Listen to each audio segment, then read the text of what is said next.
Hello welcome back guys. ഭയങ്കര emotional ആയിട്ടാണ് ഞാൻ ഈ ഒരു വീഡിയോ ചെയ്യുന്നത്. ഇതൊരു 15 തവണ കുറയാതെ ഞാനിപ്പോൾ റെക്കോർഡ് ചെയ്ത് കട്ട് ചെയ്തിട്ടുണ്ട്. കാരണം പറയാൻ വാക്കുകൾ കിട്ടുന്നില്ല. ബിക്കോസ് എനിക്ക് ഭയങ്കര ഇഷ്ടമുള്ളൊരു ക്രിക്കറ്ററാണ് Ravichandran Ashwin. And he makes an announcement. പുള്ളി ഇൻ്റർനാഷണൽ ക്രിക്കറ്റിൽ നിന്ന് റിട്ടയർ ചെയ്യുന്നു. ആക്ച്വലി കാലാകാലങ്ങളായിട്ടുള്ള മാറ്റങ്ങൾ ടീമുകൾക്കും താരങ്ങൾക്കും അനിവാര്യമാണ്. കാലം കഴിയുമ്പോൾ കളമൊഴിഞ്ഞു കൊടുക്കേണ്ടതും അനിവാര്യതയായിട്ടുള്ളൊരു കാര്യം തന്നെയാണ്. സോ അശ്വിൻ കളമൊഴിയുകയാണ്. ഇൻ്റർനാഷണൽ ക്രിക്കറ്റിൽ നിന്ന് വിരമിക്കുന്നു. 38 വയസ്സും 92 ദിവസവും പ്രായമുള്ളപ്പോൾ. ആൻഡ് ആ ഒരു മൊമെൻ്റാണ് ശരിക്കും സങ്കടപ്പെടുത്തി കളഞ്ഞത്. ആ വിരാട് കോഹ്ലി ഹഗ് ചെയ്യുന്ന ആ ഒരു മൊമെൻറ്റ്, വിരാട് കോഹ്ലി താരത്തിനെ ഹഗ് ചെയ്യുന്ന ആ ഒരു മൊമെൻറ്റ്, പുള്ളിയുടെ കണ്ണിൽ നിന്ന് ചെറുതായിട്ട് കണ്ണീരൊക്കെ വരുന്നുണ്ടായിരുന്നു. One of the finest bowling all-rounders in the world, അത് ഉറപ്പിച്ച് നമുക്ക് പറയാൻ സാധിക്കും. ഒരുപാട് റെക്കോർഡുകളുമായിട്ടാണ് പുള്ളി ക്രിക്കറ്റിൽ നിന്നും കളം വിടുന്നത്.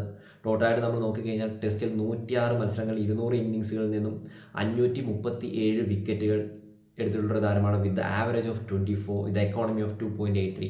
അതിൽ നിന്ന് നമുക്ക് മനസ്സിലാക്കാം എത്രമാത്രം ഇമ്പാക്റ്റ് പുള്ളി ക്രിക്കറ്റിൽ ഉണ്ടാക്കിയിട്ടുള്ളത്. ODIയിൽ 116 മത്സരങ്ങൾ കളിച്ചിട്ടുണ്ട്. 33 ആവറേജ്, 4.93 എക്കോണമി. T20 ഇൻ്റർനാഷണൽസ് 65 മത്സരങ്ങൾ, 6.90 എക്കോണമി. ആൻഡ് എനിക്ക് എന്താ പറയേണ്ടതെന്ന് അറിയില്ല. വൺ ഓഫ് ദ ഫൈനസ്റ്റ് എന്നാണ് എനിക്ക് ഇപ്പോഴും പറയാനുള്ളത്. ആൻഡ് ബാറ്റിംഗ് കൊണ്ടാണെങ്കിലും പുള്ളി ഒരുപാട് സാഹചര്യങ്ങളിൽ ഇന്ത്യയെ രക്ഷിച്ചിട്ടുണ്ട്. ബാറ്റിംഗ് സൈഡിലേക്ക് നോക്കിക്കഴിഞ്ഞാൽ 106 മാച്ചുകളിൽ നിന്നും 151 ഇന്നിങ്സുകളിൽ നിന്നും 3503 റൺസാണ് പുള്ളി സ്കോർ ചെയ്തിരിക്കുന്നത്. അത് ഭയങ്കര ഒരു സ്കോർ തന്നെയാണ്. വിത്ത് ആവറേജ് ഓഫ് 25.75. അതോടൊപ്പം തന്നെ 6 സെഞ്ചുറികളും 14 ഫിഫ്റ്റികളും ഉള്ളൊരു താരമാണ്. ODI സൈഡിലേക്ക് നോക്കിക്കഴിഞ്ഞാൽ പുള്ളി 116 മത്സരങ്ങളിൽ നിന്നും 707 റൺസാണ് സ്കോർ ചെയ്തിട്ടുണ്ടായിരുന്നത്. എനിക്കിപ്പോഴും ഈ ഒരു വീഡിയോയിൽ എന്താണ് പറയേണ്ടതെന്ന് അറിയില്ല. കാരണം എൻ്റെ ഒരു 12-13 വയസ്സുള്ള സമയത്താണെന്ന് തോന്നുന്നു പുള്ളി ഇൻ്റർനാഷണൽ ക്രിക്കറ്റിലേക്ക് വരുന്നത്.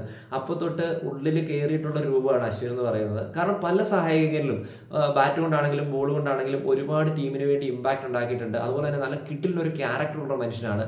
അതോടൊപ്പം തന്നെ ക്രിക്കറ്റിൻ്റെ മറ്റൊരു സൈഡിലേക്ക് നോക്കിക്കഴിഞ്ഞാൽ പുള്ളിയുടെ അനാലിസിസ് ഒക്കെ ഭയങ്കരമായിട്ട് ഇമ്പാക്റ്റ് ഉണ്ടാക്കിയിട്ടുണ്ട്. പിന്നെ ഇത് കഴിയുമ്പോൾ ഒരു അശ്വിൻ്റെ വരവുണ്ട്.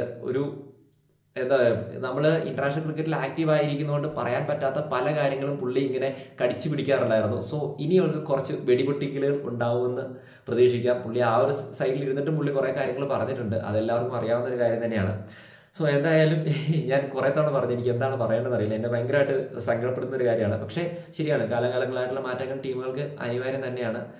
അങ്ങനെ അശ്വിൻ കളമൊഴിയുന്നു. പുള്ളിക്ക് അറിയാം എന്താ സംഭവം എന്ന് വെച്ച് കഴിഞ്ഞാൽ ഇനിയിപ്പോൾ ഇംഗ്ലണ്ടുമായിട്ടാണ് ഒരു ഓവർസീസ് ഫിക്സർ വരുന്നത്. ആ ഒരു സമയത്ത് എന്തായാലും പുള്ളിക്ക് ഓവർസീസ് കണ്ടീഷനുകൾ സ്ഥിരമായിട്ടുള്ള ലെവലിൽ ഉണ്ടാകുന്ന ഒരു താരമല്ല രവിചന്ദ്രൻ അശ്വിൻ എന്ന് പറയുന്നത്. അതുകൊണ്ട് തന്നെ പുള്ളി ഇനി അടുത്ത ടെസ്റ്റിലേക്ക് വരുമ്പോൾ ഒരു 39 വയസ്സ് കഴിയുമ്പോൾ പിന്നെ ചാൻസുകൾ എന്ന് പറയുന്നത് ഭയങ്കര കുറവാണ്. എന്തായാലും സ്വരം നന്നാവുമ്പോൾ പരിപാടി നിർത്തുക എന്ന് പറയുന്ന പോലെ തന്നെ വലിയ കുഴപ്പമില്ലാത്ത രീതിയിൽ പുള്ളി കരിയർ അങ്ങ് എൻഡ് ചെയ്യാണ്. ഇനിയിപ്പോൾ IPL ഫ്രാഞ്ചൈസിക്ക് വേണ്ടിയിട്ടും അതോടൊപ്പം തന്നെ പുള്ളി TNPയിൽ ആക്റ്റീവാണ്. സോ അങ്ങനെയൊക്കെ കളിക്കാൻ സാധിക്കട്ടെ, നന്നായിട്ട് കളിച്ച് വരാൻ സാധിക്കട്ടെ. അപ്പോൾ നിങ്ങളുടെ അഭിപ്രായം പ്രത്യേകിച്ച് ബൈ ബൈ ഗൈസ്.